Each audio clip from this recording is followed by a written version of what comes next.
Welcome in, Monday edition Oxford Exxon Podcast. Chase Parham, Neal, McCready. Game week, Ole Miss and Troy, 3 o'clock Saturday, Vaught-Hemingway Stadium.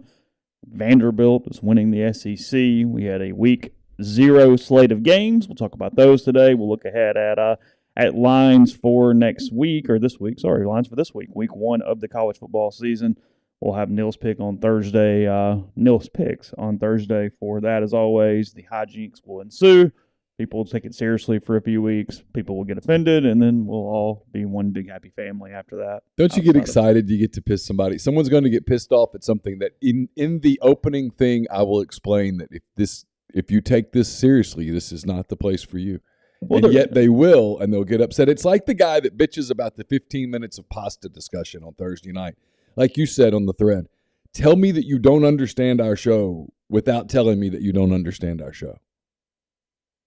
I think last week we did somewhere between 15 and 20 hours of content. And so for 15 minutes, we talked about bolognese, and people get triggered. If that triggers you, man, I don't know how you get through the week. Like, how do you function in a normal day? Like, how do you, like, when the car people send you the bill, do you just lose it each month, even though you know it's coming? How's that work?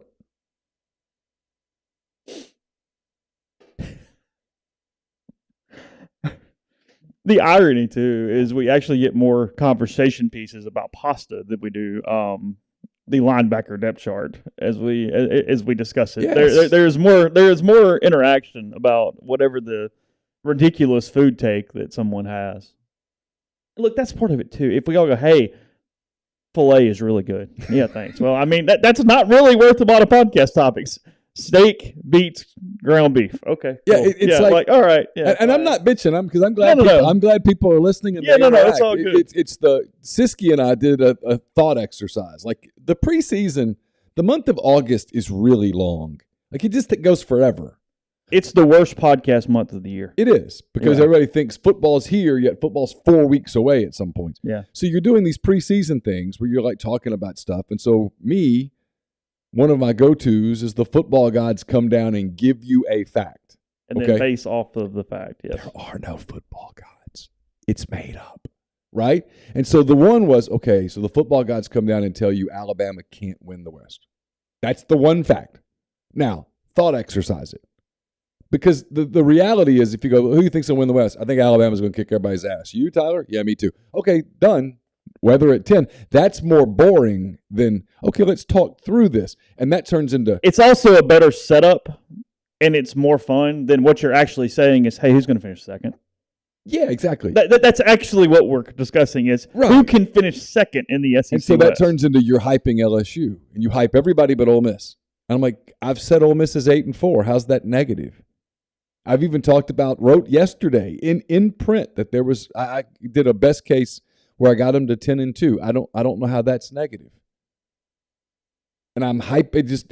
People blow me away. That is a good point. Don't say the football gods are fake. I mean, next thing we're going to start talking about tooth fairies and Easter bunnies and God knows what else. I didn't mention any of that. I'm just saying. Careful. Okay, fair enough. Just because you might not have seen the football gods do not mean the football gods do not exist. Well, that's true. I'll tell you who else hadn't seen damn football gods is Scott Frost. Hadn't seen them in a long damn time. Although I've got a hot take on that too for later, so just prepare because we in the media are doing this thing where one play determined that game, and it's like, nope. I know what I watched. Nope. I will tell you, I've got a couple buddies that are in on the bit, so I'm getting a lot of Nebraska stuff. I have no real reason for it. I know nothing about Nebraska. Whatever, they're fine. Just like any other team. Yeah. I am enjoying the hell out of this. There is something that is a little anti-Scott Frost to me that I am. I mean, I like Pat Fitzgerald. I like the way he runs his program. Sure. There's some of those things. Sure. I was giddy as Northwestern won that football game on Saturday. There was something about that was like, you know what? No, there is a God because the team that I needed to win that game for my own enjoyment today won that football game. I mean, the onside kick call was stupid. It was remarkably You're the stupid. better team. Play football. Just play football. But I wonder if he saw what I saw, which was, I know who's winning the line of scrimmage, and it's not the team in red. You're up 11 and got to steal a possession? No. I'm not defending it. No, I know. But my point is, onside kick or no onside kick. The onside kick does not explain why you got beat between the tackles 5/6 of the game. And when you get beat at the line of scrimmage routinely, it's going to be typically a difficult day. And it wasn't just they lost to Northwestern. It was a sign that they were going to get their ass kicked this season. Yes. They're not good. No, but I mean, we're in week 1, and there was a media member in Ireland who asked him if he was ready to step down should it continue. Yeah. Week 1. Week 0. Well, good point. We're not even. This is week 1. It's true.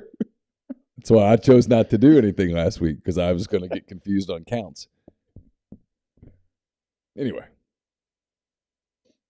the Oxford Exxon's been sponsoring this show for 11 years, so we probably should talk about them briefly. You think so? We should.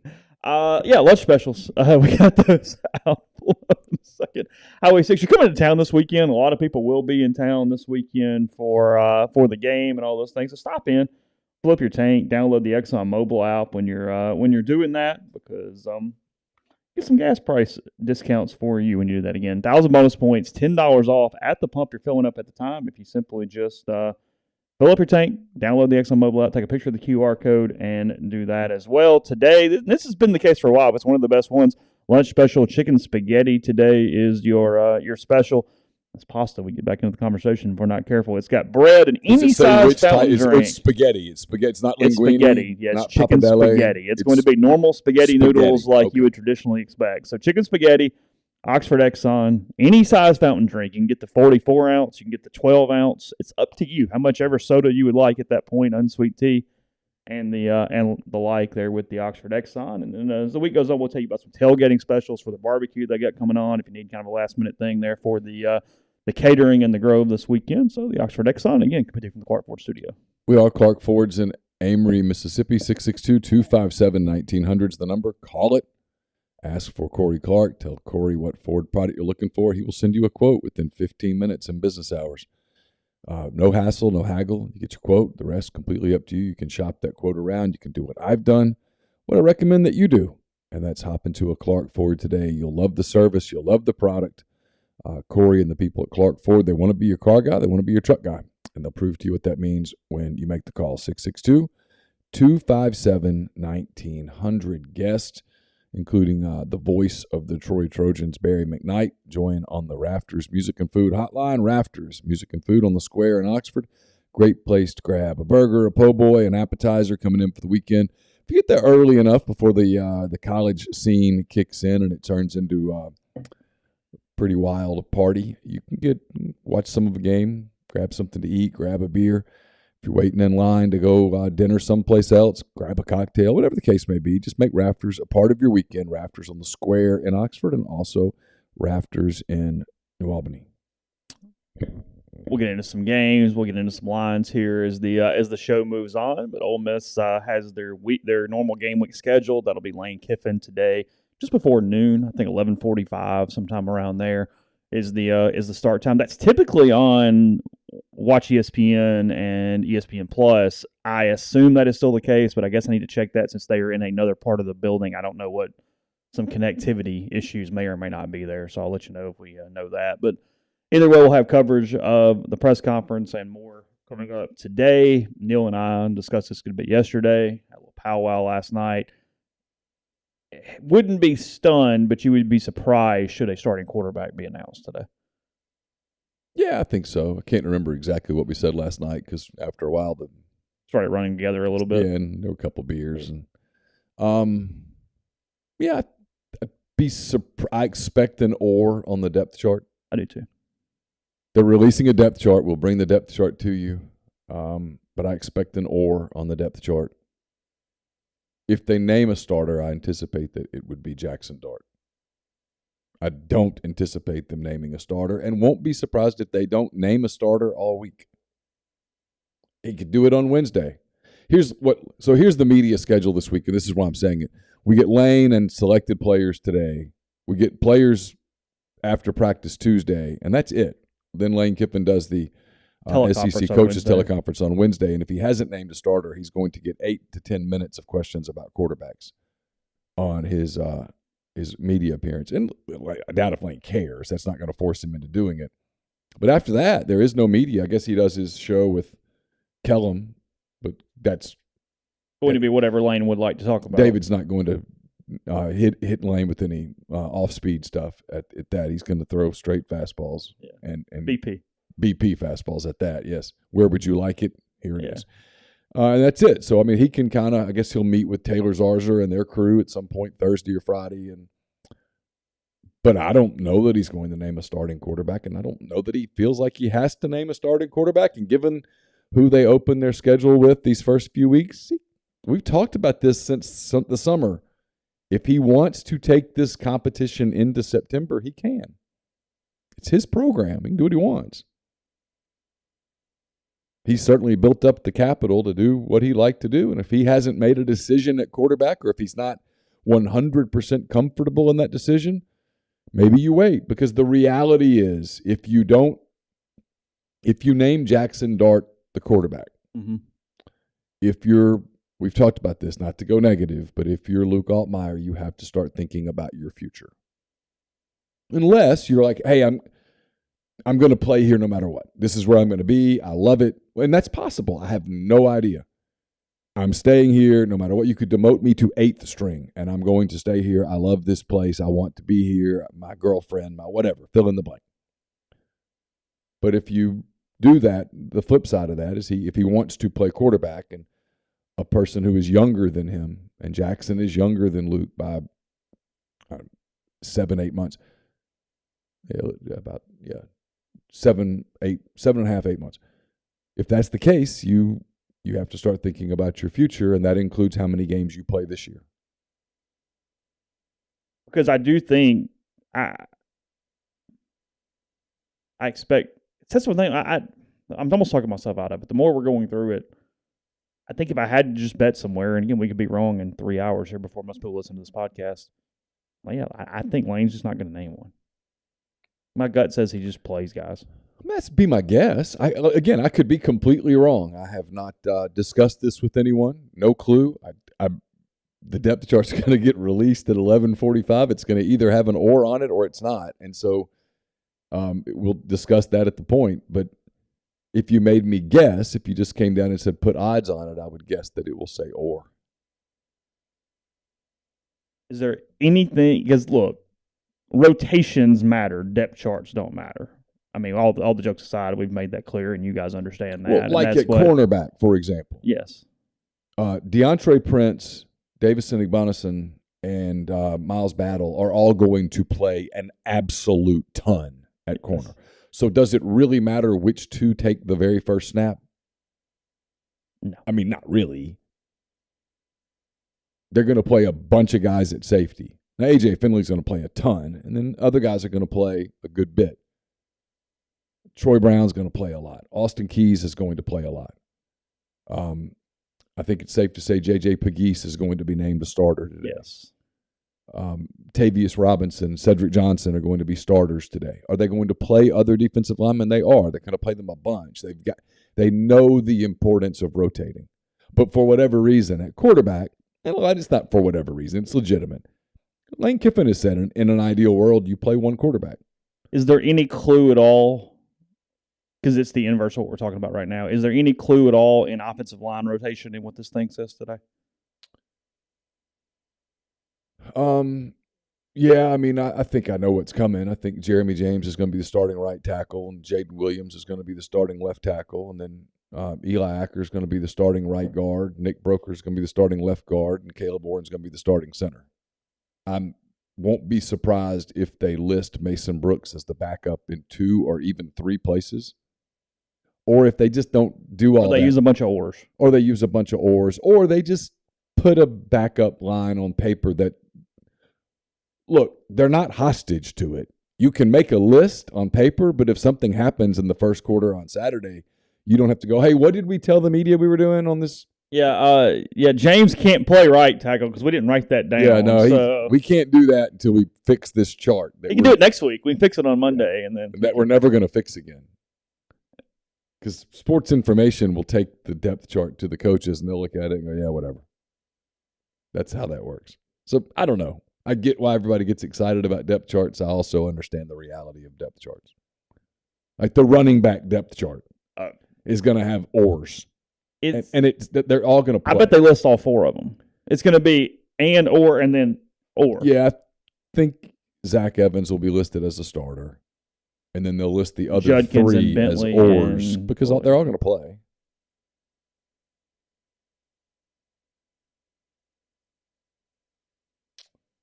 Lots of content coming to you in terms of shows this week. I mean, tons. I've been setting up content on in our admin, and it is a lot there. By the way, your baseball piece. Okay, I promise. Really I'll make it go away. Boy. I mean, it's danger zone now. I mean, I'm just telling you, when there was like 1 item, I was like, that's cool, whatever. Now there's like 8. No, you probably need to go get that. All right. We've got the Mason Brooks. I taped with Mason Brooks yesterday. That should be up at some point today. I taped episode 1 of the Davis and Igmonison show, brought to you by the College Corner. That should come up today, maybe tomorrow. We've got to build some graphics and things. Taping with Troy Brown later today. Siski and I tape later today. We'll have the Butcher versus the Spin Instructor. We're taping that late tomorrow. That'll come to you probably Thursday. Tons of material. Tons. If you like hardcore football, we'll give you that. If you like silliness, we'll give you that. And we'll give you a little bit of everything in between. But 3 player shows this year, which is going to be an adventure. As long as we can get taped on Sunday on a couple of them, we're good. It's the get into an offensive lineman, you get a linebacker, you get a corner. It's getting into Tuesday where you haven't taped yet that becomes problematic. But yet, so far yesterday we're 2 for 2. It's a deal where, and we've written about this, frankly, with individual stories that early in camp and just throughout the process of the course of camp in the last couple of weeks. There has been as much fellow player praise on Davison, about as much as I can remember from most any player that's not a quarterback over the course of me covering college football. I mean, it's and not the directed stuff like you get in these press conferences where you ask guys, "Hey, so what do you think about so and so?" Think what? Oh, he sucks. Yeah, that guy blows. I beat him. Tell every me day. About the guys playing behind you. Yeah. What do you want me to say? Well, they're behind. They're behind me. Yeah, they suck. Yeah. I'm better than them. But just, hey, what do you think? And they all go, "Oh, Davison, that cat." Like, he stuck out to his fellow teammates where they went, no, okay, that guy's real. Well, when we were out on the field, you could see it. I mean, 2 freshmen really jumped off the page. True freshmen, Judkins and Igmonison. Yeah. They looked like upperclassmen out there. Yeah, I mean, they looked special. Well, I mean, look, it was one hell of a – it's been – I mean, in all seriousness, we don't – there's a lot of stuff and hyperbole and cliche. It was one hell of kind of a battle between Battle and Igmonison. I mean, that was 2 really good corners there. Yeah. A young guy and an older guy that's still somewhat learning the position. I mean, Miles is not a seasoned vet over there still. He's just he's hellaciously athletic. Yeah, Miles this is kind of his first season to be a full-time corner, so he's still learning the spot. I mean, Prince is the one that had the phenomenal camp for veterans. Miles just gives you that big body he can run well, he's smart, he's hard to beat. I think Miles is going to play in the NFL. I've been saying that for a while. Igmonison is the guy that if this is his launching pad, right? I mean, if he's not just if this is actually what this looks like, yeah. Yeah, if this is where he takes off from here and grows from here, he's got a chance to be. I'm not an Ole Miss historian. I'm trying to think in my mind since I've been on the beat. Is there a corner that has his potential? Marshae Green was damn good. No, they've had some good corners, but we're talking. Who else are we talking about? I mean, we're probably talking about the best pure athlete corner since Ken Lucas. Yeah, and that was before my time. Yeah, that's what I'm saying.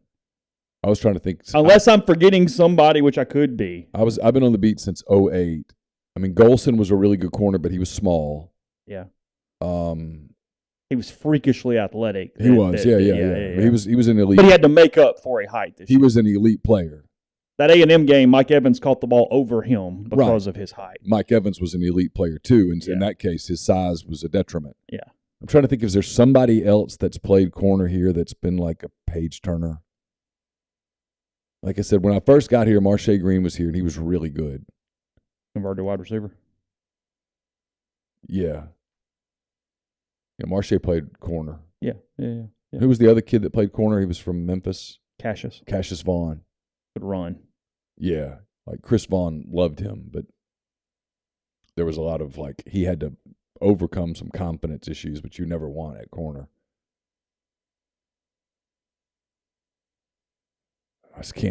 I can't think of anybody else that's like what he has, what Davison has is all of that athletic ability and size. He can get physical in a way that maybe Marshae Green or Sinquez Golson couldn't. No, I'm not saying they weren't physical players. They were, but if you're guarding a 6'3", if you're Treylon Burks last year, if you had a small corner on him, he won. Because he's a very athletic guy, and he's big body, strong. Davison Igbonison gives you the type of guy that can guard a receiver like that. Like you see him go against Malik Heath, who's big, has a big body, knows how to use it. And you're like, okay, this guy's got elite upside. Yeah, he can run with him. He can jump with him. He can handle some press off the line and not be bowled over. There's stuff there all the way around. Yeah, it's all there, and there's not the pressure on him to come out and cut the field in half right away because they have a couple of other corners, which gets us back into the depth chart thing, which is why don't take a depth chart. I know you're going to anyway. But he's also a freshman. He's going to make mistakes. He's not going to be Carolina Panthers Ken Lucas today. He's 18. Yeah, I talked to him yesterday. Great kid. First time I've ever had an extended conversation with him. But he's gonna take a minute. So a show that came together in. Normally these shows take time to come together. That one did not. This one came together in less than 48 hours and would have gotten done quicker, except he had to have his wisdom teeth out on Friday. How long was he out? He was already off his meds yesterday. Was he really? Yeah, so he's good. As long as he avoids like some dry socket or something, he's probably all right. Yeah, I just think about dry sockets. You did. You kind of reacted when I said the word. I hated that damn thing. I did everything like they told me to do, and I still got a dry socket on the one side. Yeah, and it hurt like hell. They do hurt. They do hurt. Yeah. So, all right, we're going to go to Barry McKnight from Troy in a couple minutes. Then we'll come back. We're going to do lines, some football, but that way I'm not having to look at the clock and make sure we get our interview in. So we'll go to him here after the break where I tell you about Northeast Spark, NESPARC. They got the Ignite package. That's the 100 Mbps or the Blaze, the 1 gig, the powers of the Clark Ford Studio. Your hometown team bringing you world-class broadband. That's nespark.com, 662-238-3159. Phone service, parental controls, network security, a wireless mesh extender if you need it, but you probably won't. So, again, call the office, 662-238-3159.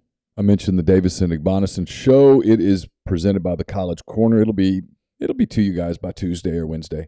It's the College Corner is your one-stop Rebel Shop, 2 locations in the Jackson area in Ridgeland. It's next to Fleet Feet and Flowwood. It's next to Half Shell. If you don't live in Jackson, just go to collegecornerstore.com. Plus, you can find them on Facebook and Instagram. Largest selection of Rebel gear in Central Mississippi.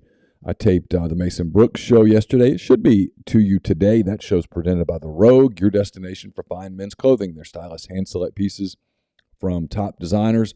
From work to lifestyle to nightlife, there's the perfect something for everyone at The Rogue. All the best items for Peter Millar, Martin Dingman, Jack Victor, and so much more. 4450 I-55 North in Jackson or therogue.com. I'll be taping the Troy Brown show later today. That show brought to you by Comer Heating and Air, Southern Air Conditioning and Heating. Different names, same great products and services. If you live in Oxford, Tupelo, or the surrounding area, call Comer 662-801-1777. If you live in Hernando, Memphis, or the surrounding area, call Southern 662-429-4429. Our friends at Blue Delta are excited to announce they'll be hosting Mustache the Band on Friday, October the 14th for the Square Jams after party. Come out to support the Rebels on Friday night on the Oxford Square and Saturday against Auburn in the Vault. And between, you can join the folks from Blue Delta at the Lyric with the world's most powerful 90s country party band. Ticket packages are on sale now. Some tickets include jeans, some don't, but all include admission to the concert and an open bar. To book, just DM Blue Delta on their socials or visit bluedeltajeans.com/afterparty, and we'll see you there. A-Stock Auctions is a Nashville-based online auction company with the mission to provide customers the power to name their price. All items at A-Stock Auctions start at just $1. That's right. Every item starts at just $1.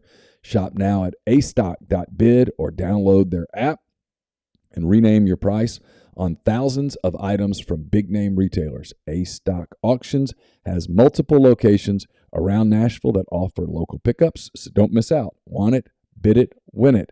And I'll have what he said, what he meant later today. Might even be early this evening, but it's coming today. And that's brought to you by myperfectfranchise.net.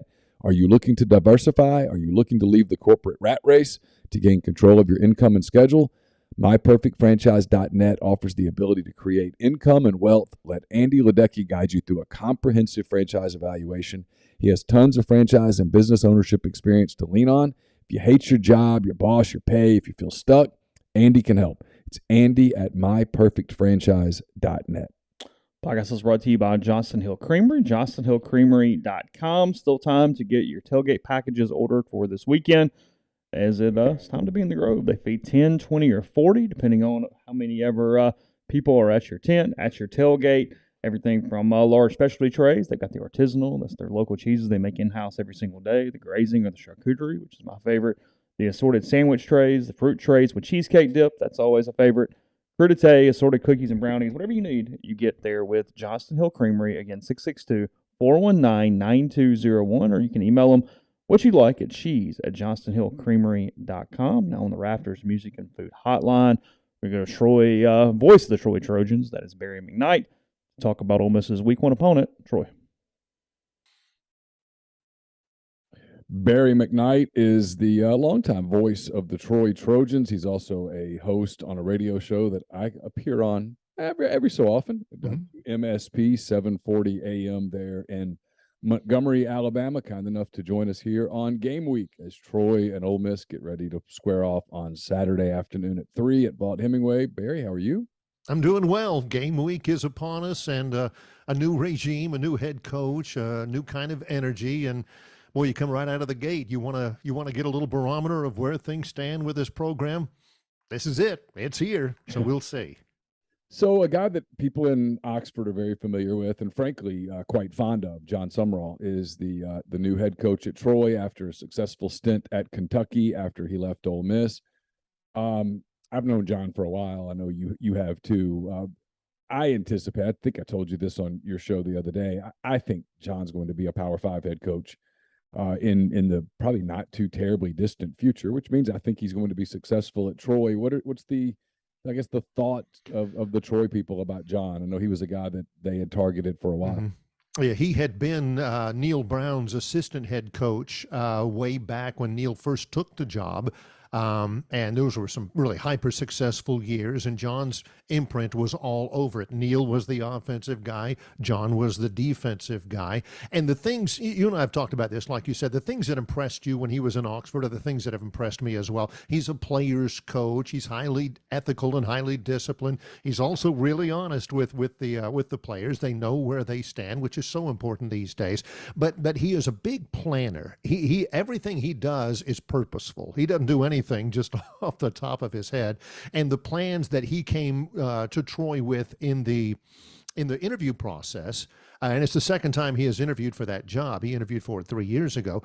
Are really what kind of set him apart. You know, he does have a Troy background. He also has an SEC background. He also has a coordinator background, all of which is really important in the hiring process at Troy. But it was his ability to plan, his ability to tailor his vision to what Troy is and what his familiarity with Troy is and has been and can be again, that I think impressed everybody. And now that he's gotten the job, it's his ability to communicate that to his players, that it's more than just them. You know, they're committed to doing everything they can as a staff to make sure the players are successful. But ultimately, he's gotten them to buy into the vision of what this program can be, what a small group of 5 school in a small town in rural Alabama can actually do to help you get better and achieve your goals. It's not just the vision, but its ability to communicate that vision that I think everybody has really, it's resonated with them. It's obviously in a state that's dominated by Alabama and Auburn, of course, and that's never going to change. But South Alabama's built a really good program down there with Kane Womack, and you've got UAB having some success. How has all of that around Troy sort of changed, I guess, maybe the approach that someone has to take to win there? Well, you have to, again, be able to express the niche. You know, Troy is never going to beat Alabama for a recruit or beat Auburn for a recruit or overwhelm Auburn or Alabama in terms of fan. But what you want to have is your fair share. That's something Larry Blakeney always talked about. We're not looking to overtake those programs, but we do want our fair share. Troy has a different dynamic to sell than certainly any program in the state of Alabama, and not many programs around the Southeast. Troy is the second smallest community to host an institution that plays Division I-A football in the country. Only West Point, New York is smaller. So what you have is you have a tightly knit group. The people who are in Troy are invested in Troy football. This is a big deal around here and around the area. You have a chance to get a top quality education, to play top flight football. And I mean, you can get in trouble in Troy, but you really have to look for it. You go to class, you play football, the fans absolutely adore it. And we, as you know, Neal, we are in a terrific area for talent. And we are about 40 miles away from the Georgia line, from Southwest Georgia. We're about 60 miles north of the panhandle of Florida, and we're here in what's called a wiregrass of southeastern Alabama, where there's terrific talent. So truly, you can cast a net really upwards towards Atlanta and a big circle around, and there's every bit of talent that you need to have a big program, a successful program. So you have to know your niche. You have to understand what Troy is and why it might be appealing to some people, and you sell that. It's something that Auburn can't offer, Alabama can't offer, South Alabama, UAB. It's uniquely Troy, and they try to exploit that to the hilt. So tell me about this team. I know there's been a lot of attention on the quarterback position, kind of an ongoing battle there with some guys that they've brought in, some of them kind of at the last minute. What do you anticipate from this Troy team as it gets ready to head to Ole Miss Saturday? Specifically to Ole Miss, I think what you want, and first of all, the particulars, the quarterbacks who really have a realistic chance at the job, there's three. One of them is Gunnar Watson, who has started 16 games here and there in his career. Another one is a guy named Peter Costelli, who's a redshirt freshman from Redondo Beach, California, a former four-star who spent a year at Utah, and the new guy who literally by game time will have been on the Troy campus almost 2 weeks. His name is Jared Dagey.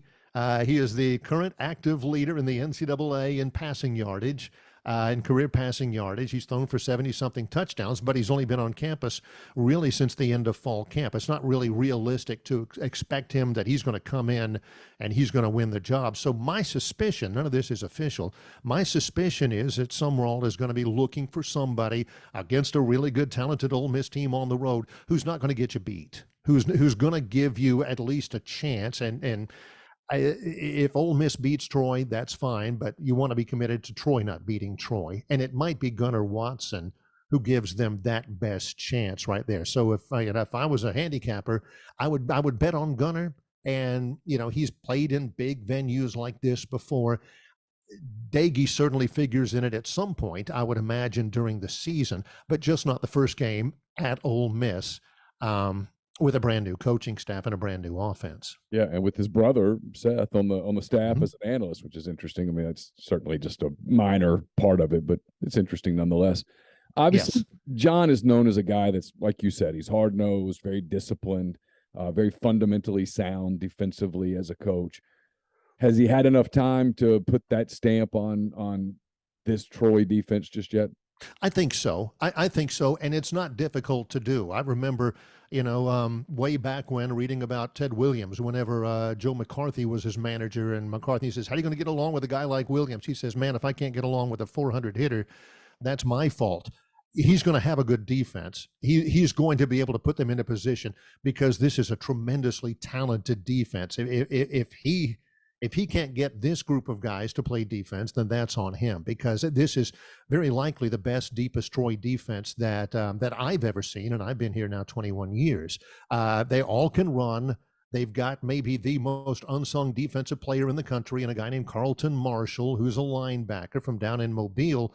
If he gets 104 tackles this year, he'll be the all-time leading tackler in the history of college football. Wow. He has been really productive. I've got an Auburn transfer that I suspect Ole Miss fans will hear a lot from on Saturday afternoon, named Richard Gibonor. He plays a rush end, a bandit style, with another guy named Javon Solomon. Really good in the secondary, very solid along the defensive front as a whole. They're undersized, but really quick, and they understand leverage. So he's put his stamp on this defense, but really what he's done as much as anything else is just make sure that the right players are in the right position with the right mindset. It's not necessarily he's going to out-scheme Ole Miss to be effective defensively. He's just got a lot of really good defensive players. We've talked about this a lot on our show, I guess, leading up this summer. We kind of talk about different leagues. I love the Sun Belt. I think the Sun Belt's kind of fun. I mean, no one's ever going to confuse it for the Big Ten or the SEC or anything, but there are some real rivalries. They're really good players, and there's markets like the one you're talking about at Troy and at Louisiana Lafayette, where, believe it or not, a lot of those people are not LSU fans. They're ULL fans. You've got the Coastal Carolina. You've got some markets that are really kind of fun, some good teams. Where do you sort of see Troy stacking up in the Sun Belt over the course of the season? I think Troy's, to be quite honest, to pat ourselves on the back, has been one of the blueprint programs in that league. We first came into the Sun Belt in 2006, and we won the first 5 Sun Belt titles when we got to the league. And I think we provided a blueprint there because, we could have played somebody in the league back then, and we knew that we didn't have to play necessarily our best in order to win the game. Well, you can't do that anymore. A lot of the programs that you've mentioned, and certainly with the addition of several, including Southern Miss and Marshall this year, James Madison, certainly, these are programs that have understood now that you've got to invest in the programs. The facilities for a group of 5 league are outstanding. The crowd, the fan support is better. And one of the things that the Sun Belt has done to really kind of build themselves is they haven't necessarily looked at markets. Television networks look at markets, this market, that. What they're looking at is footprints. And the footprint at Appalachian State is strong. At Troy is strong. At Southern Miss and Louisiana, those are strong footprints. The fan support is really outstanding. Troy was close for the last 3 years under Chip Lindsey. The COVID year really hit us hard. Last year, there were some injuries, and we were just close enough to lose a few of those games. So Troy's not far off. Right now, they're picked 3rd preseason in the West behind Louisiana and South Alabama. I think that's probably about right. But, I do believe that since spring, when Coach Sumrall and that staff really started actually to bring in a lot of talent, the roster after spring looks markedly different than the roster that he inherited. If he continues that upward trend, I certainly think Troy's a bowl team this year. Maybe 9-10 wins this year, but the future's really, really bright. Right now, they're recruiting their heads off. It's a talented team anyway that just needs a push. And with some more talent over the next couple of years, I agree with you about Coach Sumrall. He is the vision and the work ethic is going to get Troy to where Troy is used to being. Let me ask you this, Barry. I'm curious. You get up every morning and do an early morning radio show, which means that you got to do a lot of research to be ready to go in the morning. When you look at Ole Miss just as a program from, I guess, 30,000 feet there in Montgomery, what do you see with Lane Kiffin and his program?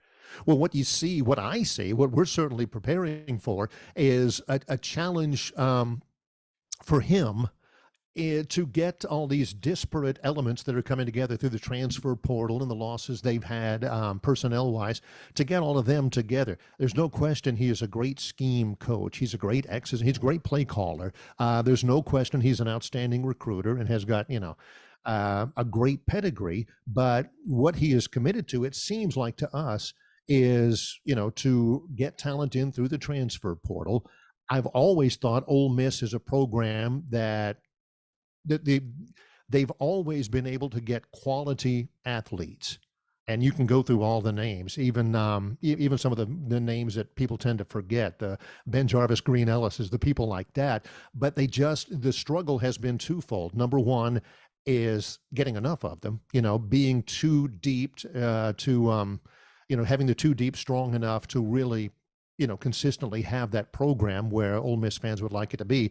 And number two, the other problem is they're in the toughest division in the history of college football. Yeah. So I do like him very much. I think he is the guy that's going to get them to that point. But the difficulty is going to be making sure they have the depth in order to realistically compete every week in the SEC West. They've had some great talent, some great individual skill players, but what they need is a lot more of them. And I think that's a possibility. Yeah, it's going to be one of the real interesting things Saturday and moving forward to see so many new faces in key roles and how they kind of play together and that kind of thing. It's going to be really, it's the storyline of that team. Lane talked about it last week. He said he was joking, but he said he gets up every day when he makes a list of things he's thankful for. The first thing is the transfer portal.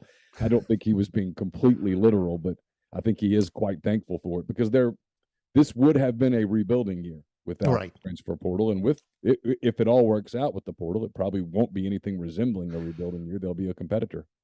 Well, what the people are asking me as the voice of the Trojans, hey, what kind of a chance, what will give Troy the best chance to win this game? Well, a lot of it has to do with, again, really good talent. I mean, you look at some of the names, Ulysses Bentley, and you look at Zach Evans, and you look at the quarterbacks, Dart, and all these new faces.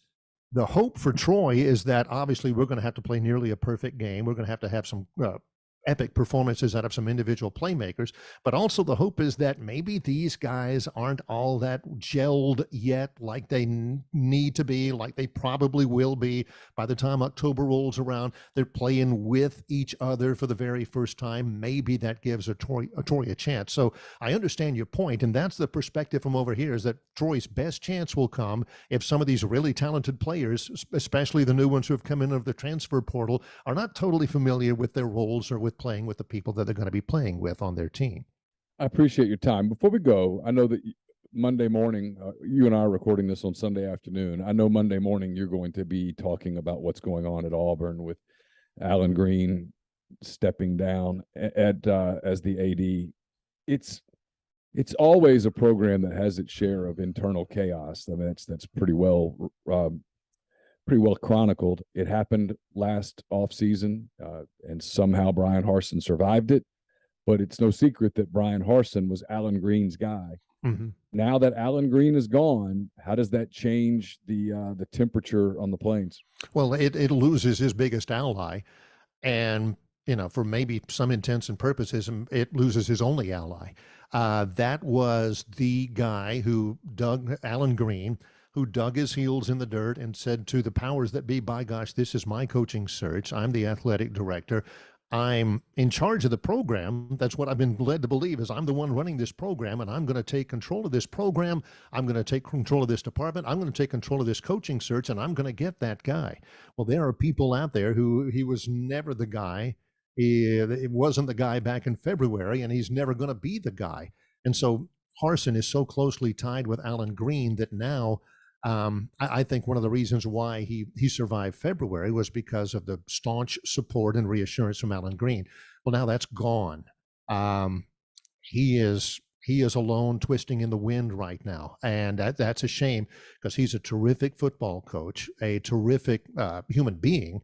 He certainly doesn't deserve this. If the inevitable happens sooner rather than later, and he's cut loose at Auburn, truly, there are no winners in that situation. Auburn takes an absolute bath in terms of public perception. Again, they lose a good football coach, and they are probably out in midstream without a viable person who would take that job, given the parameters around that. So I don't see a winner in the situation if the inevitable happens soon. Yeah, and I think you're right. I do think it's pretty inevitable, and that is I covered Auburn as a beat writer for years. Mm-hmm. You look at that job, and it should be an elite job, and there has been times when it has been an elite job. They've competed for national championships. They've won national championships. But you look at it today, if you have chaos and you're a coach on the outside who's got a good job, And you look at what's going on at Alabama, what's going on with Georgia. But like you said, the rest of the SEC West is just loaded with Jimbo Fisher and Brian Kelly, and the list goes on. And you say, I don't know. I mean, I think if I'm a coach at an established program and they're paying me well and giving me what I want, I don't know that I leave for Auburn at this point. You got they've given him basically a year and February, and now they're committed to getting rid of him.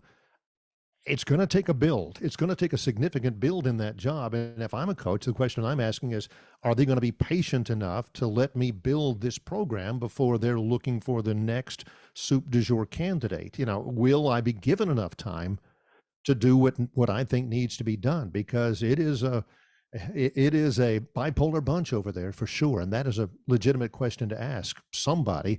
I'm not sure anybody is going to be able to legitimately reassure them that, oh, yeah, we'll give you all the time you need. We're going to be patient. Patience is not a hallmark of the Auburn creed, I promise you. Not these days, anyway. That is an understatement of epic proportion. Listen, I appreciate your time very much on a Sunday. Look forward to seeing you on Saturday at Vaught Hemingway. Safe travels over, and we'll talk to you soon. I'll be looking for you. Thanks very much for the time, Neal. That was Barry McKnight. We taped yesterday afternoon. Super guy. And when you talk to him, and he's on the mic, you realize, oh, I don't have a very good voice.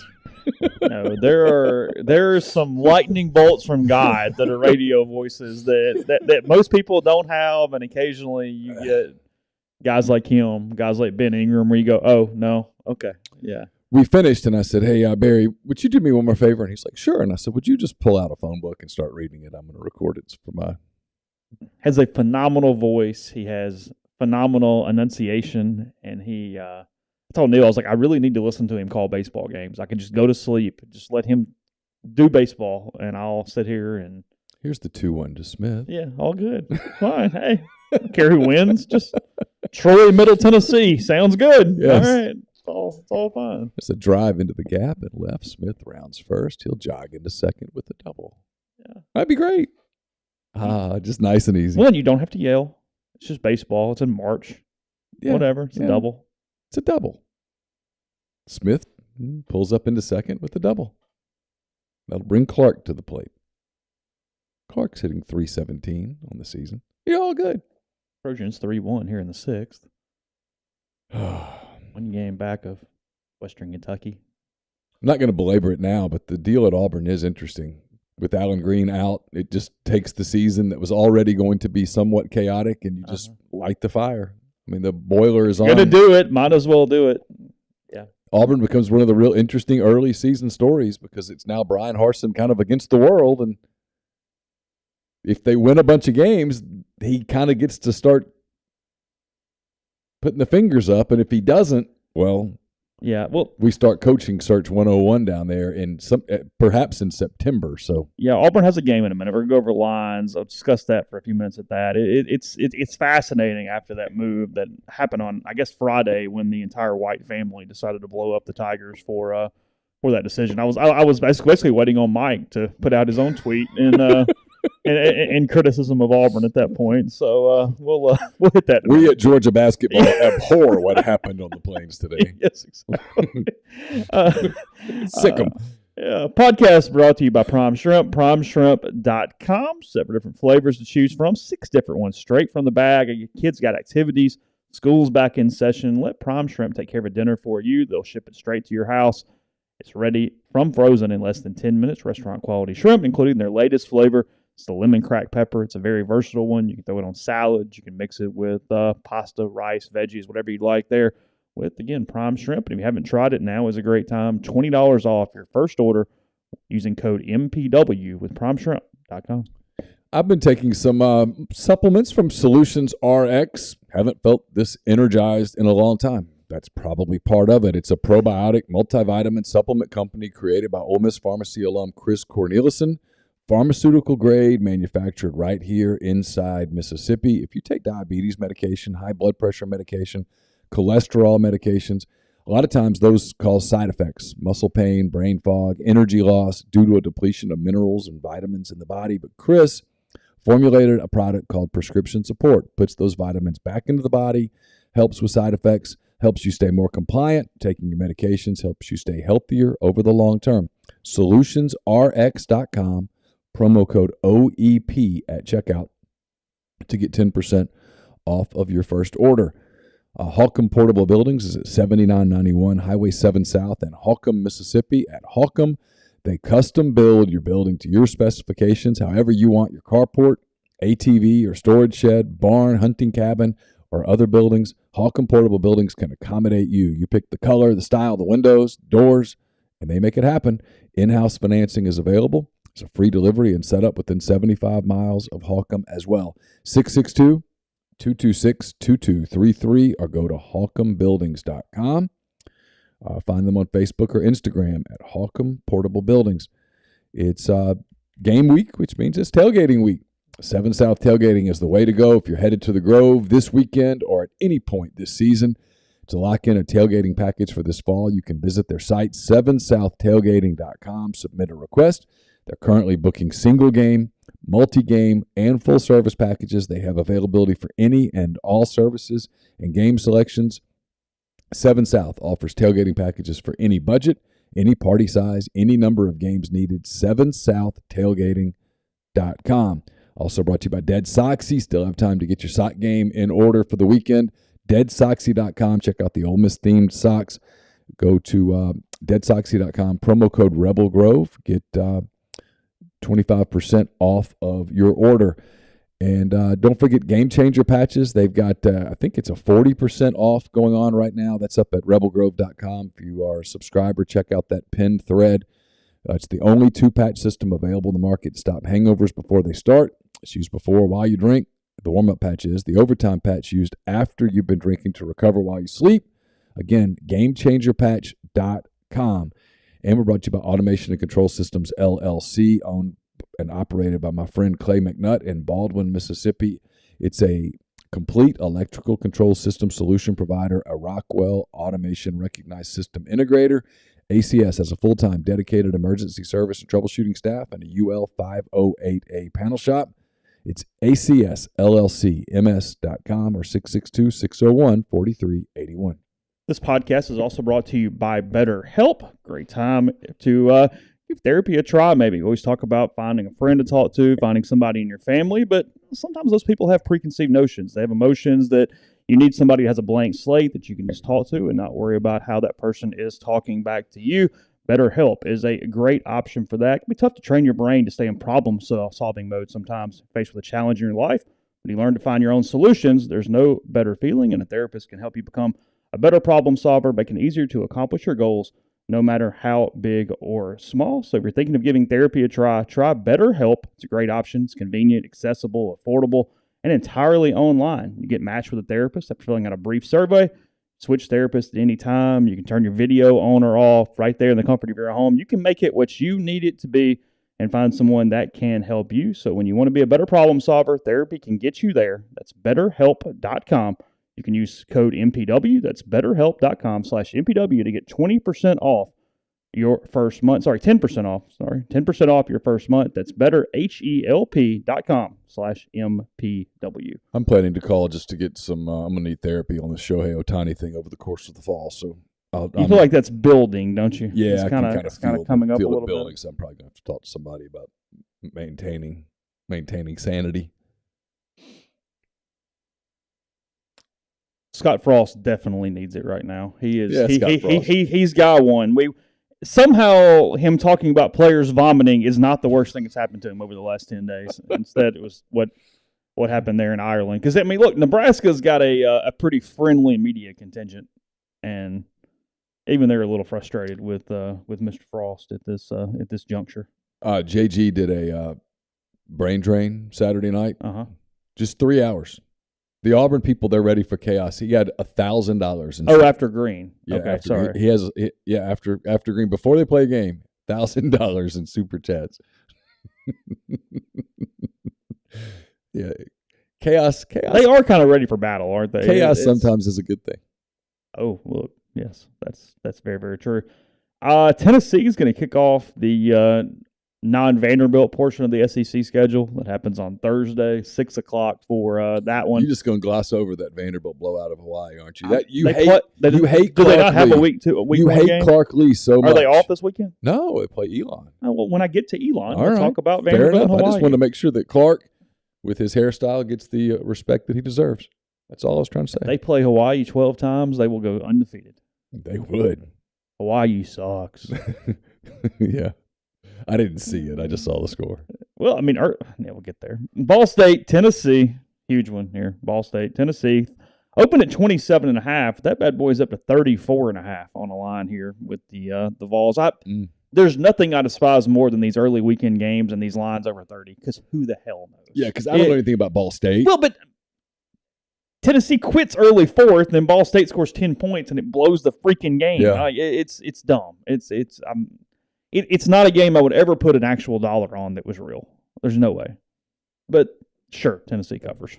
Sounds good. I still know yet. I'm not You ready haven't made to your mind up? I hadn't made my mind up on that one. Your best game of Thursday, West Virginia and Pittsburgh, I guess.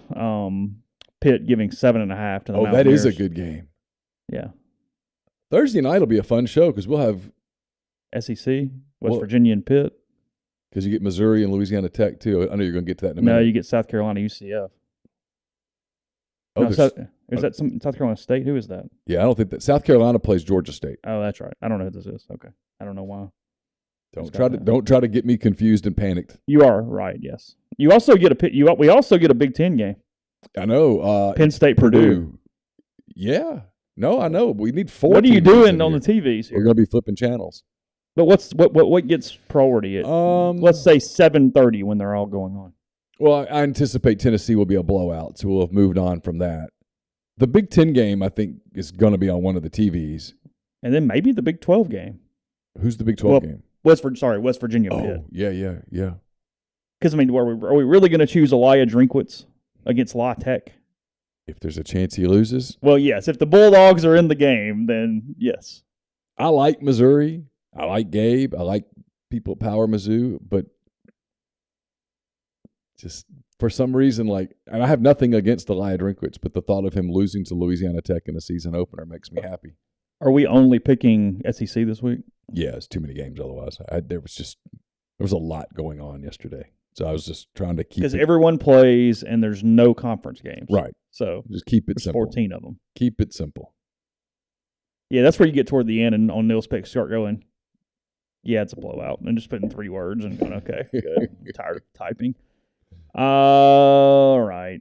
Yeah, Missouri, La Tech, Missouri 19.5 over the Bulldogs. Is that current line? Sure. Yeah, I don't think this is going to be Tech's best team. Really? Who's their quarterback? I don't know. Okay. I think Tech has seen better days. Really? Yeah. I think Tech made a mistake. They were spunky there for a little while. I think Tech made a mistake not getting into the Sun Belt. That would have been that would have rejuvenated them, I think, in a lot of ways. So they were one of the ones that stayed. Yeah, they were too good for the Sun Belt, which was a mistake.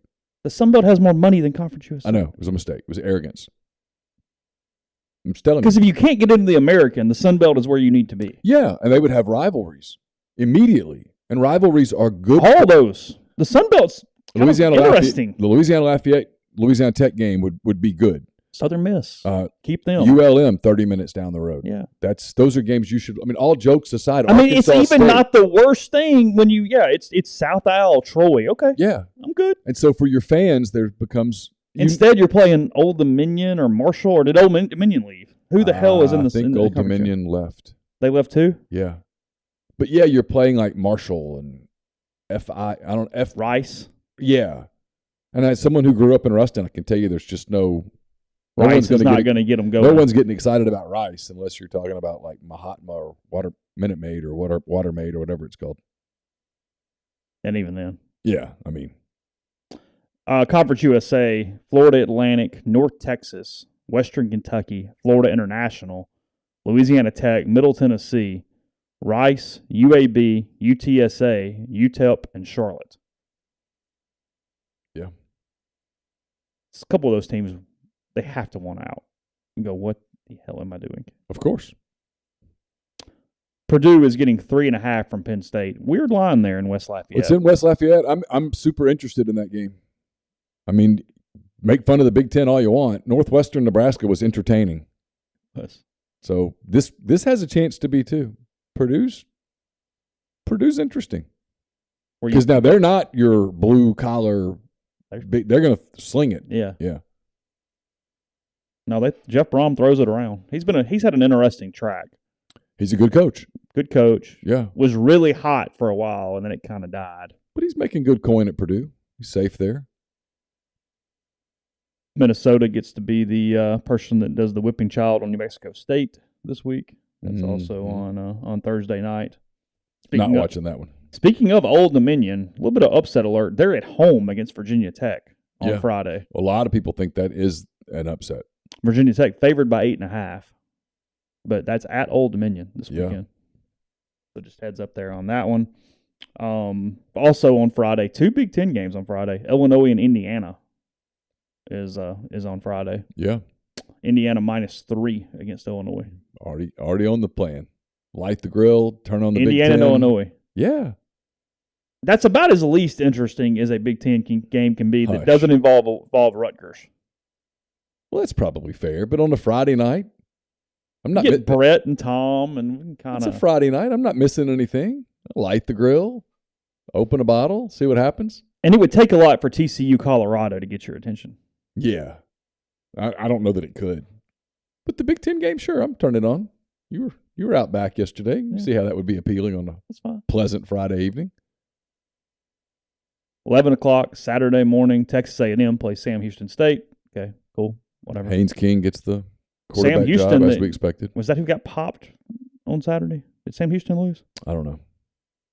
Who did Jackson? No, they played Stephen F. Austin. I apologize. That's Jacksonville correct. State played Stephen F. Austin, not Sam Houston. Boston College -7 against Rutgers while we're doing Big Ten games.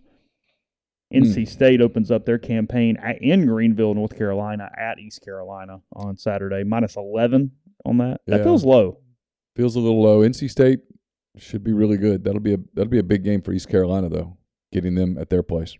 The really big game in that state that is on the road is North Carolina's at Appalachian on Saturday. Ooh. Now, that's interesting. That's got a chance. What's the line on that? So it opened at 4. Pick'em. Yeah. They've got Pick'em on Appalachian and North Carolina. The Heels were not exactly impressive against a depleted FAMU team. Yeah, it was a FAMU team that, if anybody was under a rock, half their damn roster, including basically every offensive lineman, was ineligible. They still came and played. Friday at noon, it was questionable whether they were even going to make the trip. Their entire athletic department has 1 compliance officer and 1 academic advisor, and it showed. Yeah. On Friday. Because the coach, Willie Simmons, who I think is a pretty damn good coach, he kind of said, yeah, look, it's on the players at the end of the day, but it didn't really get any help. It was kind of like, I don't know. I mean, I'm kind of half-heartedly saying it's their fault. I kind of want to say, hey, can I give you a few drinks and then let's just see what comes out. Let's just do this interview in a couple hours. Yeah. So, pick them now on North Carolina and Appalachian. Big game for Phil Longo and his offense against the Moon Boys on Saturday. That's one that's going to catch my attention on Saturday morning. For I'm sure. I'm in on that one. So far, that's the 11 o'clock game that I would watch. Not Colorado State and Michigan or Buffalo and Maryland. No. I'm out. Yeah. Not UCLA and Bowling Green. Cincinnati and Arkansas, 2:30 in That's Fayetteville. certainly an interesting game. A Cincinnati team is trying to replace Gardner, trying to replace Desmond Ritter. Yeah. It's Arkansas with a really hard non-conference. They've got BYU and Cincinnati on the schedule. Liberty. Okay. Yeah. Sure. I mean, it's an interesting slate for the Hogs. 6, the line on this one. Yeah. Feels like an Arkansas lay-em. That's what I think. Cincinnati without Ritter and without Gardner, that's really substantial for a team that is not yet in a Power 5 league. Arkansas is another team, much like Ole Miss, that you're really watching to see how together they are early in the season. A lot of transfer portal guys being asked to play big roles. The issue that Arkansas has, and I think this is a big issue to have in the SEC, Maybe not against Cincinnati. Maybe. We'll see. Cincinnati's a good team. Arkansas's got some real question marks on the interior of its defensive line. I think if they had those question marks answered, they would feel really good about everything else, because there's been a lot of talk about Treylon Burks, but they've had 2 or 3 guys in their preseason really step up at receiver, and they have liked what they've seen out of KJ Jefferson, a third-year starter. They've got running backs, and they're very good up front. But it's that defensive line. And in this league, if defensive line's an issue, that's an issue. You have an issue. Now, will that bite them on Saturday against Cincinnati at home? I don't know. When your defensive line is an issue, it means you don't get as much pressure. It means your corners and your safeties have to defend longer. It means your linebackers aren't free to go make tackles and roam gaps. And all. It affects everything. You give up those everything. sustained drives that keeps your offense off the field. And for all the knocks on Jefferson, where Jefferson is a threat against teams is that the longer that game goes on, remember the Ole Miss game last year, the longer that game goes on, the harder it is to kind of control him and bring him down, because he is a big boy. He's a load. He is a load, and he will wear you out. This one, I just don't know. We're obviously all going to watch, at least until the Ole Miss game kicks off. 2:30, Oregon and Georgia. Oh, for Saturday. Sure. For sure. 17. It's begging you to take the Ducks. It is begging you to take the Ducks. It's Bo Nix at quarterback for Oregon. It's Dan Lanning in his first game. There's a lot of first, and you're going up against this Georgia team that is super talented. And people keep doing this about Stetson Bennett. We talk Stetson Bennett down. Look, I'm going to do this again. You're not asking – people go, he's never going to play in the NFL. Well, no one's asking him to play in the NFL. He's not playing against the Steelers Saturday. He's playing against Oregon. You're not asking him to be an NFL quarterback. You're asking him to manage a game like he managed a bunch of games last year. They've got a lot of talent that's on that team, but it's young talent. It's to some degree untested talent because they lost so many people to the NFL. Sure. Now they still got Jalen Carter back and still got dudes. Yeah, they're still really talented. And so there's a part of you that wonders, is this that trap line? Or is this where you go, I'll just take Georgia and I'm going to lay points because Georgia blew out everybody they played last year. And they suffocate Oregon and they win 27-6 and we go, okay. Well, because when was the last time the Pac-12 team rolled up against an SEC team and just flexed its muscles? UCLA, LSU. Yeah, but that turned out to be a precursor of things to come. Mm-hmm. It's an automatic yes. Like that game is the most intriguing game of week 1 for me, just in general. Yeah. Because if Oregon's bad, well, suddenly Utah's got a really interesting path other than SC to go into the playoff, basically. Because I really like Utah. Yeah, but if Oregon's bad, Utah needs somebody else in the Pac-12 to be good because they need something that's going to be impressive on a resume. Still get in at 12 or 13-0, right? I mean, probably. Yeah. But you do wonder, like, now you have no margin. But if the league sucks, and then let's say you get the 2 Big Ten, the 2 Big SEC. That's all it would take. That's it. Or the Big 12 is a little better. One of those teams goes 2-0 against the other 2. Somebody goes undefeated in the Big 12. That Baylor, Oklahoma State, Oklahoma group. Because there are going to be enough teams in the Big 12 that are decent. Yeah, sure. That you'll have some strength of schedule stuff that works in your favor. This game is only interesting because I think, barring some collapse, State will go 4-0 in the non-league. Arizona sucks. They are an underdog at San Diego State on Saturday. 6 on that one. Open at 10, but it's down to 6. So State plays Memphis and Arizona, but both those teams are down relative to their normal. They're never great, but normal what we expect from them. The Brett Venables era opens up at home against UTEP on Saturday, and then here, not even a sneaky good game, just a good game. Houston at UT San Antonio on Saturday. Yeah. Jeff Traylor's boys, they're getting 4 from Dana and the Cougars. No, that's a good game at home on Saturday. 2:30 start on that one. Troy and Ole Miss is up next. We'll get to that in a second. Before we do that, I'll tell you about G&M Pharmacy, 662-236-2222. They deliver locally in the Oxford area, and they offer medicine. Fill your prescriptions the same day each month and take care of you. If you'd like to shift your prescriptions and your management over to G&M, it's just one call. They take care of the rest. So, again, that is 662-236-2222. Brought to you by Lammon's Fine Jewelry. Lammon's 1126 North Lamar Boulevard in Oxford has been serving the Oxford area for 3/4 of a century. Engagement rings, wedding rings, fine jewelry, watches, pearls, fashion jewelry, children's jewelry, collectibles, and more. Lammon's is the gold standard in fine jewelry. Visit them at lammonsfinejewelry.com or call them at 662-234-2777. Also brought to you by Pinnacle. They're based in Madison, Mississippi, but they've got clients in more than 20 states. They've got advisors in multiple states.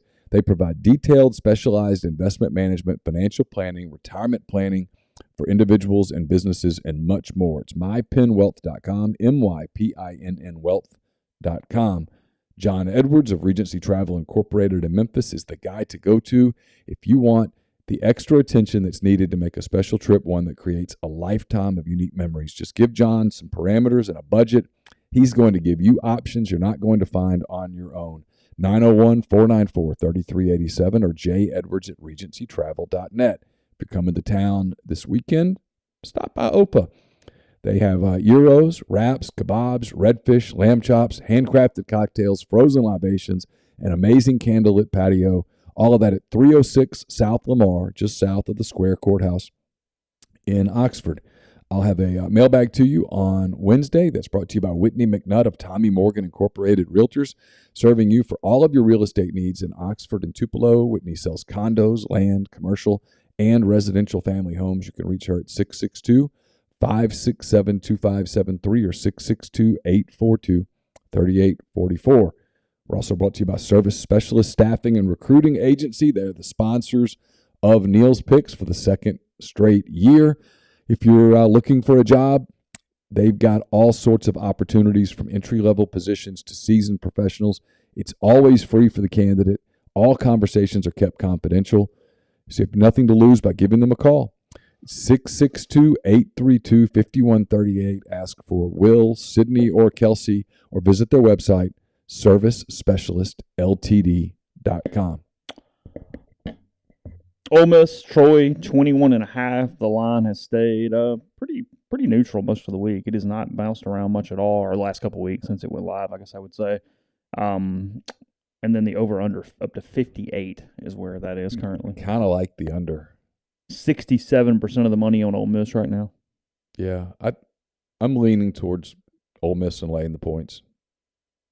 I think Ole Miss is going to be a really good team. Got some question marks. But I think most teams, all teams, have question marks.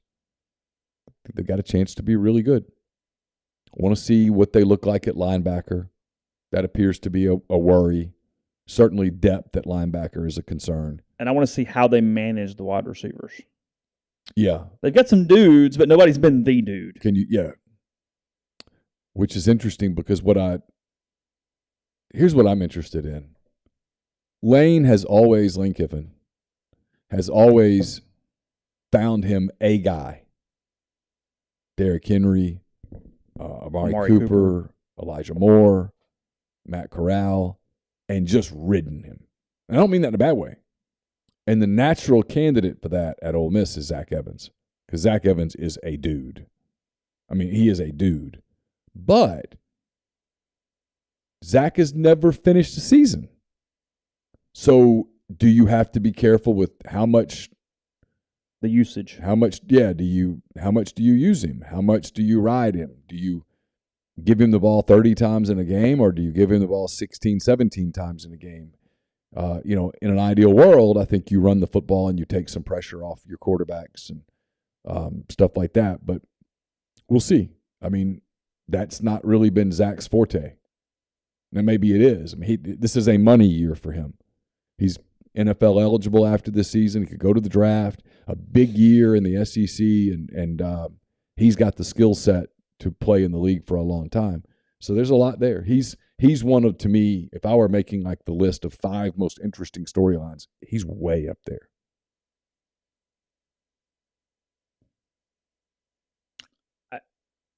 My guess is under 20 touches a game. Especially early. Yeah. I think so. And I think Lane would love to establish some different guys over the course of, one thing assuming it's Dart, you really want Dart to spread the ball around, to put some different looks on film. I mean, frankly, I want to see how he uses the tight end reps because he continually gets on trig for not being in the right place, which will cause problems. They like Heath, but he's not there yet on pass pro at all. No. Very good receiver. Yeah. But no, not there. He's a true freshman. So that's not a criticism toward a true freshman. Way to go, Chase. You're so damn negative. Yeah, exactly. And then Casey Kelly. He's solid. He's a solid player. At everything. And he's a pretty good route runner. He's a stable guy at the position. What Casey's never going to do, and I think Casey would admit this, he's never going to go out-athlete you at tight end. And so when he's in there, you kind of know generally what's coming, with him. So that limits you a little bit, I think. But we'll see. I mean, there's a lot there with Ole Miss that's really kind of fascinating. The linebacker play defensively, I just keep coming back to it. I want to see what that looks like because it's much like we talked about Arkansas and defensive line. If you are weak at linebacker, and I'm not saying Ole Miss is, I said if you are weak at linebacker, that is a really difficult thing to overcome in this league. And a lot of the scuttlebutt is saying Frazier's going to punt. Sorry. So that's what it is. After all the hubbub. USC 33.5 in Lincoln Riley's first game. They play the Rice Owls at the Coliseum. I like their chances in that one. So. Yeah, I think the Trojans win. James Madison is giving 6 to Middle Tennessee. Well, he is old. James, been around for a while. I mean, on the list of former presidents, it's been a minute. Florida Atlantic was pretty impressive last week. They're at Ohio, giving 4 to the Bobcats. Whatever. Okay. Florida and Utah. This line opened at Utah minus 1.5. I guess it's in Gainesville. Yes, that is correct. And Utah is now minus 2.5. If you actually think Utah is a playoff contender, they win this game. If Florida wins this game, then that's the most pretender thing in the world because Florida is not at the point of breaking the heart of a playoff team. Yes, if at the end of the day Saturday we look up and we're like, Georgia kicked Oregon's ass, and Florida beat Utah, I think we can take the Pac-12 and just close the door. Yeah, that's it. So y'all have fun. Let us know when you play one of those late night games and somebody can't sleep. But So what happened? Well, Georgia won 38-9, and Florida pulled that off. Damnedest thing. 27-23 Florida. You're like, that's it. Well, Lincoln, it's right here on the table. Feel free. And I don't think they're not ready. There wouldn't be enough. Yeah. So no, it's true. It's a huge day for the Pac-12. Sure, they need. I mean, just huge. They need a good performance and a win.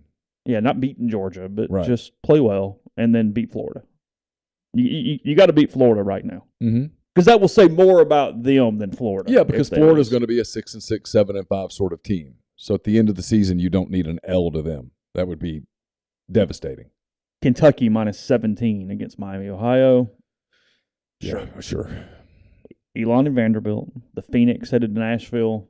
Vanderbilt's to going to face go the 2-0. Undefeated Commodores. 60. They're going to be 2-0. Vandy 2-0, baby. They looked like raw hell in the first quarter on Saturday night. It's a 4-quarter game. And then they got going. Some defensive big plays. Yes, sir. Touchdowns. Look, he's not going to go win a bunch of SEC games. I don't hate Mike Wright at quarterback. He does do some improvisational things. It's pretty decent. He's okay. Clark's a good coach. They're doing everything that you possibly can do there. It's just so I still don't know that I changed my opinion after watching it, though, thinking they're going to win a league game.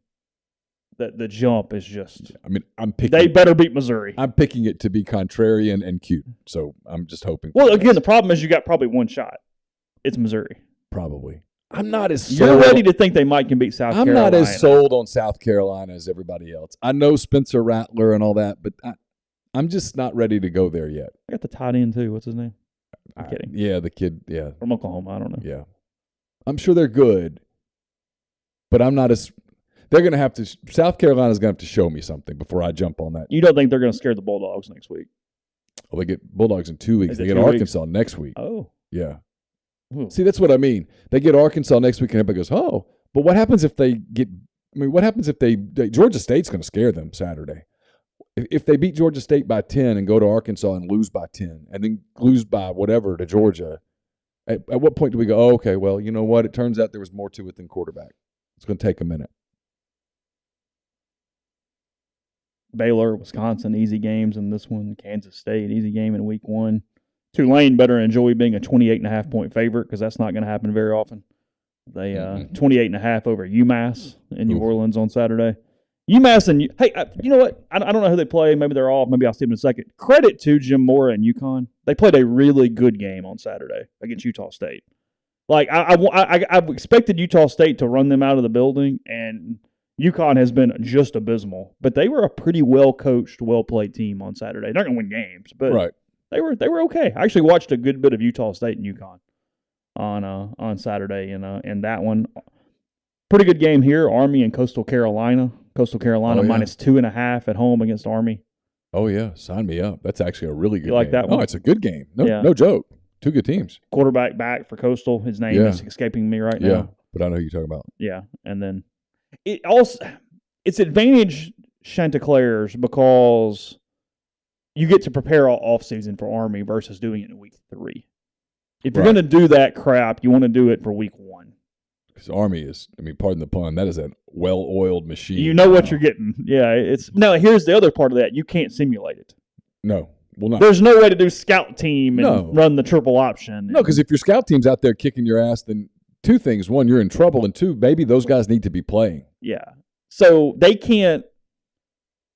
Coastal Carolina scout team is not going to have anywhere near the speed or precision of running the triple option or the decision making that Army will.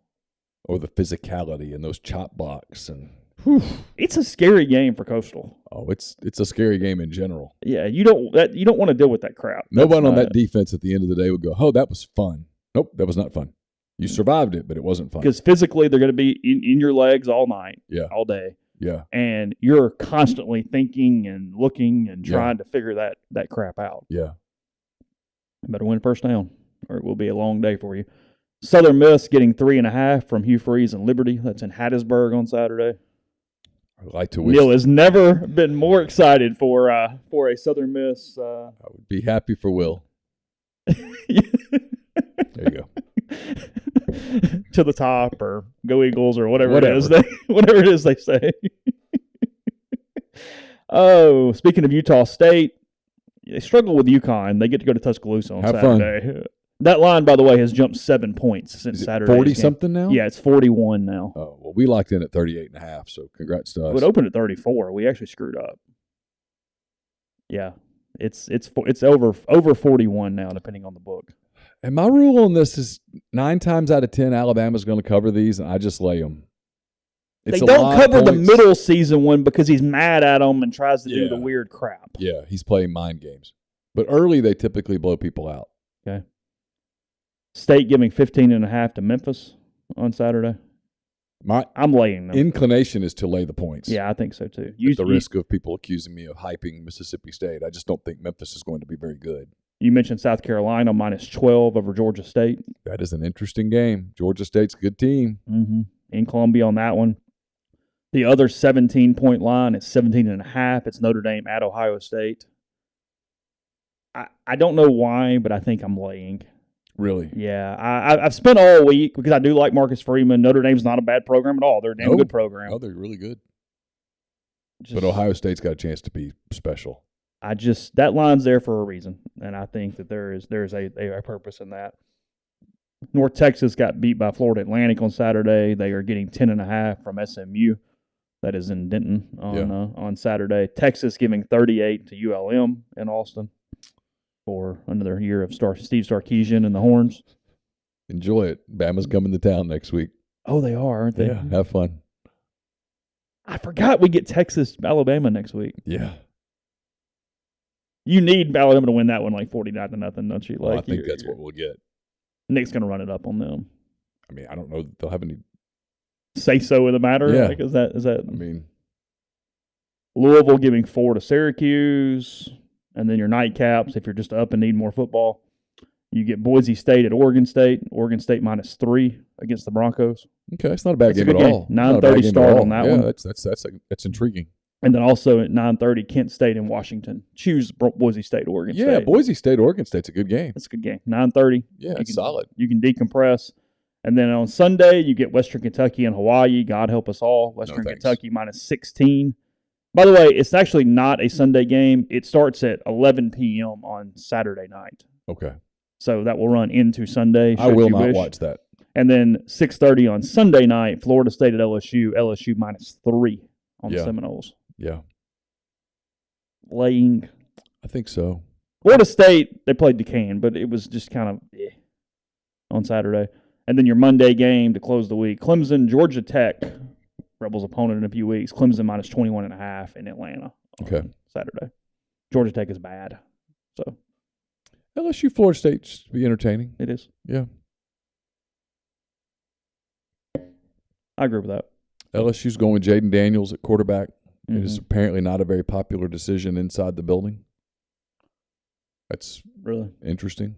Something to watch for. We have multiple days this week to talk about it, so we have plenty of other topics as the week goes on. We'll talk more NFL tomorrow, probably too. And then Katrina, 17 years ago today, made landfall. Wow. Real quick, I want to tell you, don't just accept what you see, but imagine something new. Step forward, chase after a better version of yourself. Every day, Corinth Dental is helping people reinvent themselves one smile at a time. Dr. Bubba McQueen, Dr. Jenny Beth Hendrick are devoted to restoring and enhancing the natural beauty of your smile using conservative, state-of-the-art procedures, including Invisalign. These clear aligners are the virtually invisible way to improve your smile. So call Corinth Dental today and get a no-cost digital scan of your teeth. Let them show you the way to a straighter, healthier smile. 12 months, no interest, no down payment financing available at corinthdental.com. Pinpoint Commercial Real Estate based out of Jackson, Mississippi. They service the entire state in all commercial asset classes such as industrial, retail, office, medical, and land. B.B. Mitchell with Pinpoint provides a plethora of commercial real estate services, but his core focus is sourcing investment properties for his clients. Pinpoint sets itself apart with its ability to source off-market opportunities for its investor clients, which maximizes returns. They take pride in their attention to detail, professionalism, and hard work. For all your commercial real estate needs, call BB at 601-934-5008. And we're brought to you by Southern Traditions Farm. It's a 68-acre, 32-stall upscale equestrian training and boarding facility in Canton, Mississippi. 2 sand rings, a grass ring, miles of wooded trails, so much to be offered at Southern Traditions, including horseback riding offerings from Susan Walt. Buy your first horse, compete at nationally recognized competitions. It's also a great venue for parties, office parties, get-togethers, that kind of thing. It's Southern Traditions Farm on Facebook or Instagram. Hawaii won the Little League World Series. They outscored opponents 60-5 during the event, including beating Curacao 13-3 in the final yesterday. So T-minus how many days until we find out that the kids were 16? Nothing but a bunch of Danny Almontes, probably, right? Is that what you're thinking? Yeah. I mean, you just don't trust it anymore. I don't hate the event. I'm not going to be that guy that hates Hoosier and the Fields of Dreams and the Little League World Series, but. No. I do get annoyed a little bit that we're playing the type of baseball with 9 and 10-year-olds that aren't leading off and playing as advanced as we do have for elite level 9 and 10-year-old baseball. Right. That is or 11 and 12 or however old kids are. I guess 11 and 12. That I mean, it's not even a frustration. It's whatever. I don't care. But I do wonder sometimes how these teams would match up against the best teams that play a different baseball at that age group. And maybe we would win. I don't know. But probably lose. Yeah. That was always my wondering. It's back to what you started the show by talking about. August is a difficult month. Yeah. Like August is a weird month. Like for the TV people, it's like, what do we put on the TV? So you put things like the Little League World Series because why not? Yeah. Well, it's fine. I'm not criticizing the event. Right. It's cool. It's hard to hate little kids playing. Yeah, I'm good. Baseball. Yeah. We all still remember Big Al hitting dingers and all that stuff. And it's great. It's fine. Yeah. But I just do wonder sometimes if they are the best Little League programs in the country. Probably not. That is my thing. Probably not. Curacao, though, finishing second in the world, they're the same size as Springfield, Massachusetts. Got some dudes over there. Some dudes though. Yeah. So especially if their last name is Jones, you just draft them. Let's go. Yeah, sure. Man, that kid supposedly, Andrew's son, is supposedly just an absolute beast. Yeah. So. All right, more NFL, more football tomorrow, and then in reaction to depth charts or what Lane Kiffin says today, we'll have that to you coming up on tomorrow's show. Take care. Have a good day.